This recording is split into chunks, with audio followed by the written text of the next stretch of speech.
looks is simple, right? If you're not the best version of yourself, and I'll tell you why it's so simple, guys. This boggles my mind. What is it, like 50, 60 something percent of the North American population is categorically, unhealthily obese, morbidly obese, fat, whatever category you want to put it in. You're not fit. You're getting out of the shower, you're looking down, and you don't see your Johnson or your feet because it's covered in belly fat, or your man boobs, or both, right? Looks matters. Women want to be with an attractive guy. They want to be with a guy that looks good. I covered this in my book right here. The 1.62 golden ratio is measured from shoulder to waist. They want a V taper. If you want an accentuated, like an overly exaggerated version of what that looks like, Johnny Bravo, old, back in the day cartoon character. That's why they V tapered him like that. That's of course not physically possible. It's an exaggeration because it's a cartoon character, but you get the idea. Women want to see a guy with broader shoulders and a narrower waist. They don't want to be with a guy that's shaped like a pear. But most guys will come in, oh yeah, I'm red pill aware, I get it, I understand, looks, money, status, solipsism, hypergamy, okay, I got it, yeah, she's not yours, it's just your turn. Okay, women wait at the finish line to pick the winner, got it. They get all that information, and then they get out of the shower and they still look down and they can't see their feet or their Johnson.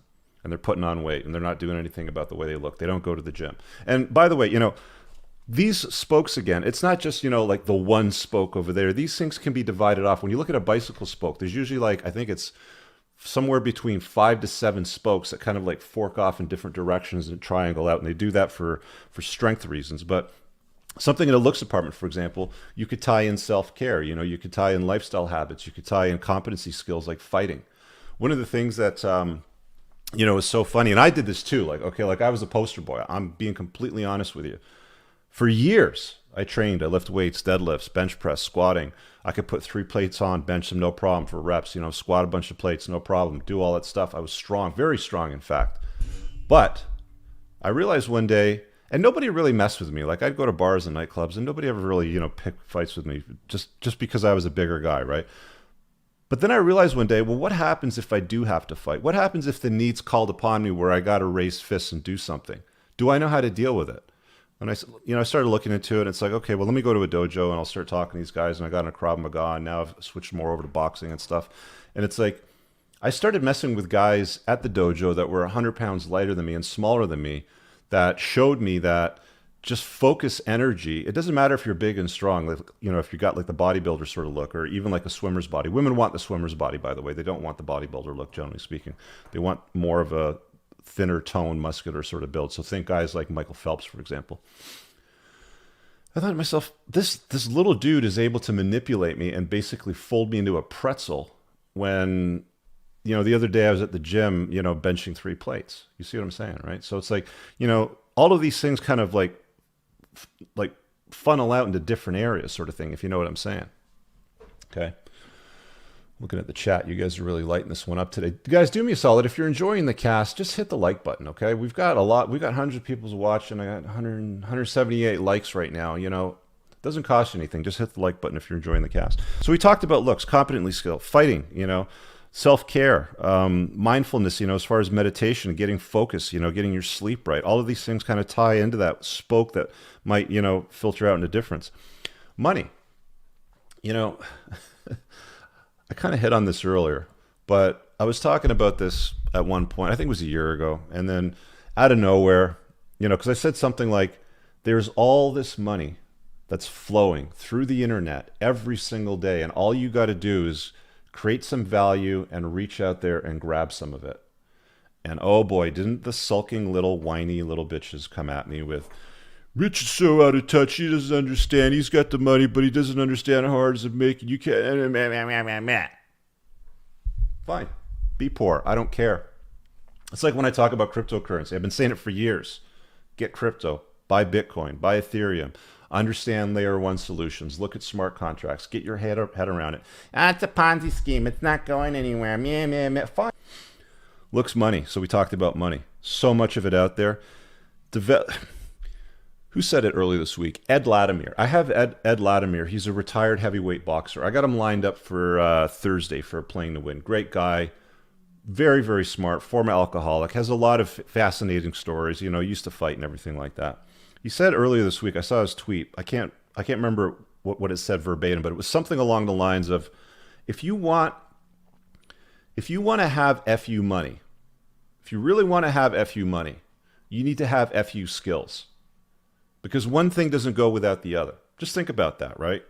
People that have acquired a vast amount of wealth or money, what that translates into is a store of value, because that's all money is. It's a store of value. You go and do something, you create value. Somebody gives you money. That money, or the cryptocurrency, whatever it happens to be, is a monetary number of value, which you can now withdraw, send, solve problems. Somebody is a problem for you. You can hire a lawyer and fix it. You have a medical issue, you can pay for it. You see what I'm saying, right? All that money is a store of value that you can then deploy to deal with problems that come up in your life. Let's move on to status. Oh, this is going to be a longer one. I thought I was going to churn and burn through this in like 20 minutes, but this is going to be a long one. So let's talk about status, significance. Again, guy comes in, he's red pill aware. I get it. Cup is full. 10 out of 10. Understands it all. Looks, money, status, game. Hypergamy, solipsism. She doesn't care about waits at the finish line. Okay. It's not yours. Just your turn. Kevin from sales. Steve from accounting. I got it. And then they don't fill up on the other ones. Status. If you're insignificant in life, become significant. That's really what it boils down to. That's all that it really boils down to. If you're insignificant, do something of some significance with your life. Now, not everybody's going to do that. I understand. Somebody's going to say right now, but Rich, not everybody can be significant. We can't all be significant. Well, you can be as significant as you possibly can be, depending on where you live and what your skills are. Don't tell me you can't go up 1, 2, or 3 points better than where you are right now. You're lying. You're lying to me and you're lying to yourself if you're going to tell me that nonsense. I got an email earlier today from this dude, and he said something like, "Hey, what's crack-a-lackin', Rich? I'm so-and-so, and I help you book big names in the podcasting world." What's crack-a-lackin', Rich? I thought that was hilarious. Anyway, so I opened up the email because of the what's crack-a-lackin'. And I read it, and I was like, no. He's got pictures of like these 3 guys that he interviewed on his podcast. This dork. 2 of them I wouldn't touch with a 10-foot pole because they're cucks. And then the other one, if I wanted to, I could pick up the phone or I could DM him and I could say, "Hey man, let's do a collab. What's crack-a-lackin', Rich? Let's get some status going on." That's what doors open when you have status, right? I can reach out to a heavyweight boxer that's retired like Ed Latimer and say, "Yo, dude, let's collab and do a podcast." We said, "Hell yeah, let's do it." Right? I got PD Mangan lined up as well a couple weeks from now. I got this dude that right now, I've got to record this tomorrow because he's sailing across the Mediterranean to the Canary Islands. And he's not going to be with an internet connection for a while, so I got to record it, so I'm going to have to release it later. But you get my point, right? Like when you have some social status, when you have some influence, you can reach out to people and they'll respond. I got a big list of names over here on my whiteboard. You can't see it in the camera. The camera's mounted, so I can't turn it.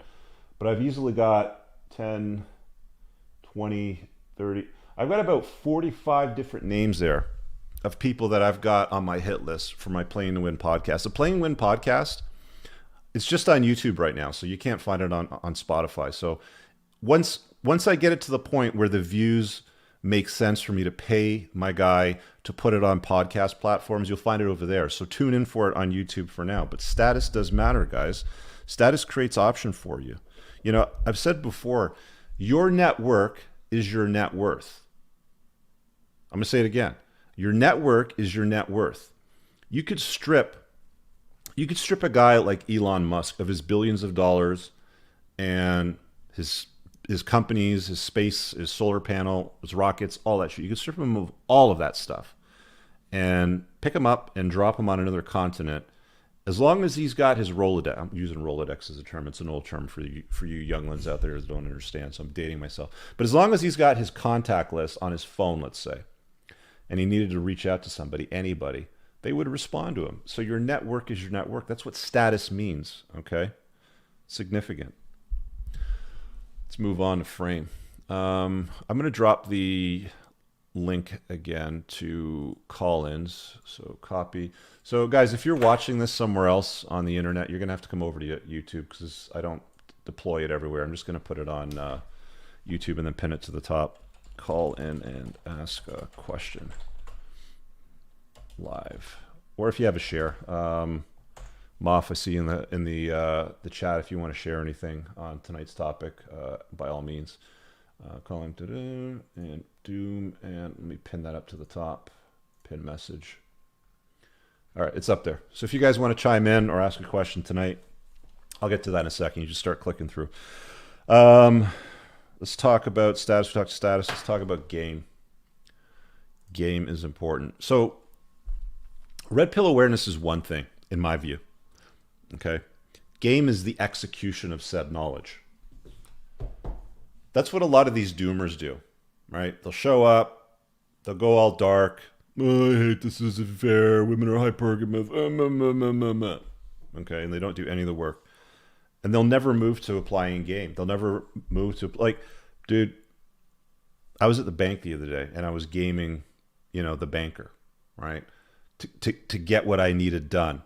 I'll do it on the phone, if I'm not on the, like I had to, the sticker for my plate, it got lost. And they have these stupid rules and shit you got to dance around. I'm gaming her on the phone, get the sticker, right? Game is not just useful to get girls, to get a date, to be intimate with her. Game is useful in business transactions. It's useful in a lot of different things.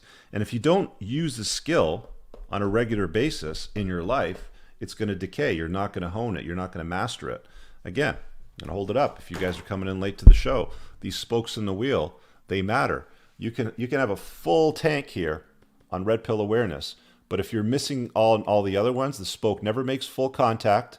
You're not a 10 out of 10 in that area, and wheels don't rotate properly if the spokes aren't all in place. You're going to get shit results with that.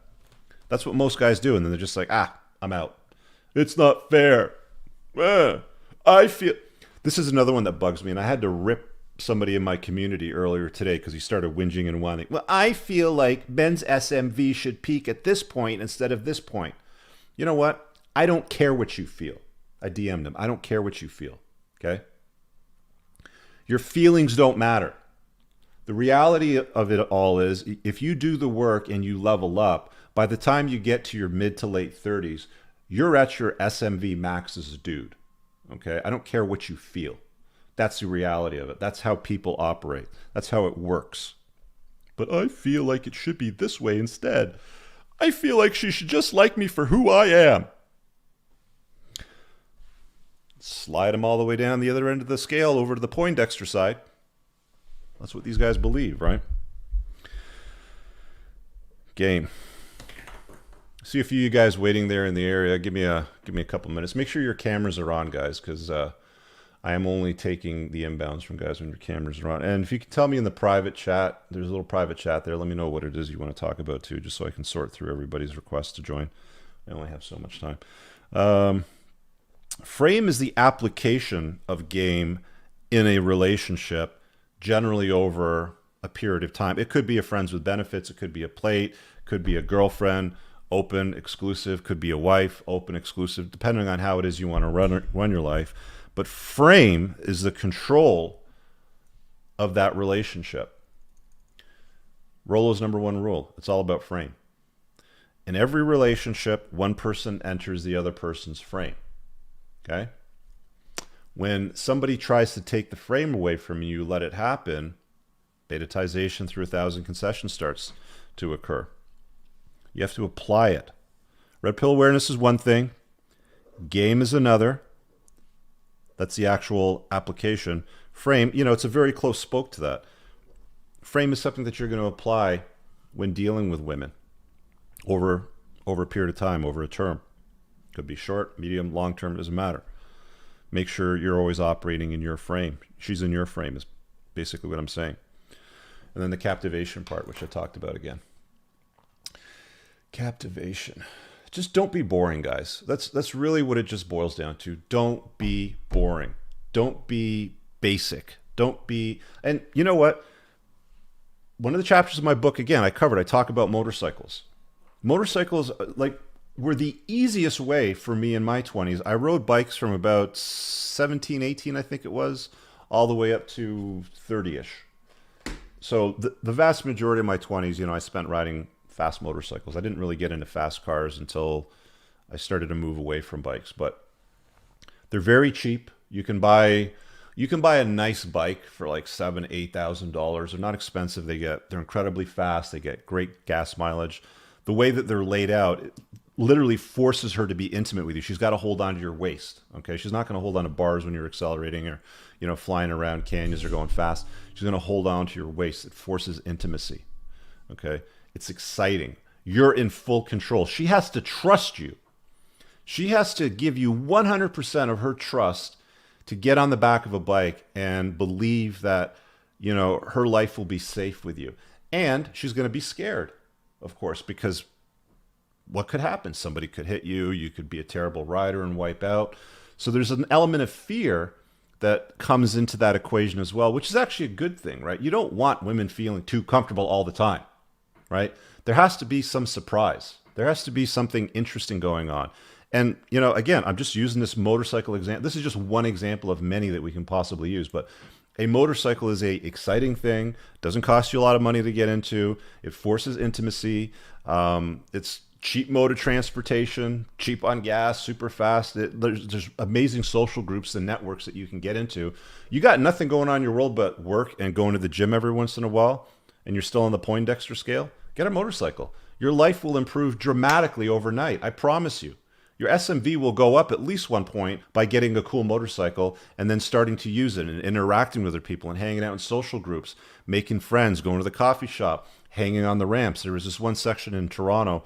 For those of you that live in Toronto will know this, but the Shepherd DVP ramps were basically this big figure eight of loops that you could basically ride as long as you wanted to, just the way they structure the ramps. And, we used to go there and hang off the bikes and go back and get the coffees. And there was girls there sometimes. Sometimes we'd bring girls. Sometimes it was just the bros. But it's exciting. It's interesting. And that's all that the captivation part means, is just be interesting. Just do something fun. It doesn't have to be bikes. Figure out whatever that other thing looks like. I'm just using that as an example, right? It's a placeholder, right? If you want to learn more about that, again, guys, grab the book on Amazon, Unplugged Alpha. It's in Kindle, print, and Audible. I narrated it myself. It's worth its weight in gold. Grab it.